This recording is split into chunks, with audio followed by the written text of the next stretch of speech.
மத்தேயு எழுதிய நற்செய்தி அதிகாரம் 18 இறைவசனங்கள் 21 முதல் 35 முடிய.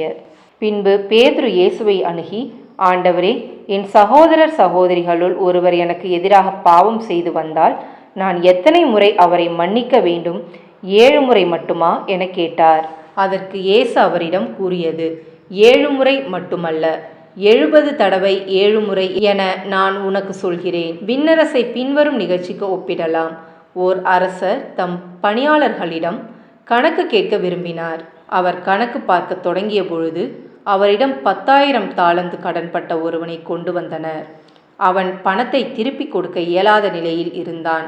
தலைவரோ அவனையும் அவன் மனைவி மக்களோடு அவனுக்குரிய உடைமைகள் யாவற்றையும் விற்று பணத்தை திருப்பி அடைக்க ஆணையிட்டார். உடனே அப்பணியால் அவர் காலில் விழுந்து பணிந்து, என்னை பொறுத்தருள்க, எல்லாவற்றையும் உமக்கு திருப்பி தந்துவிடுகிறேன் என்றார். அப்பணியாளின் தலைவர் பரிவு கொண்டு அவனை விடுவித்து அவனது கடன் முழுவதையும் தள்ளுபடி செய்தார். ஆனால் அப்பணியால் வெளியே சென்றதும் தன்னிடம் 100 தெனாரியம் கடன்பட்டிருந்த உடன் பணியாளர் ஒருவரை கண்டு, நீ பட்ட கடனை திருப்பித்தா என கூறி அவரை பிடித்து கழுத்தை நெரித்தான். உடனே அவனுடைய உடன் பணியாளர் காலில் விழுந்து, என்னை பொறுத்தருள்க, நான் திருப்பி கொடுத்து விடுகிறேன் என்று அவனை கெஞ்சி கேட்டார்.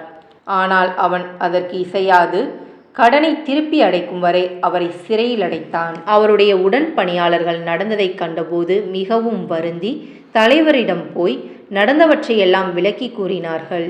அப்போது தலைவர் அவனை வரவழைத்து, பொல்லாதவனே, நீ என்னை வேண்டிக் கொண்டதால் அந்த கடன் முழுவதையும் உனக்கு தள்ளுபடி செய்தேன்.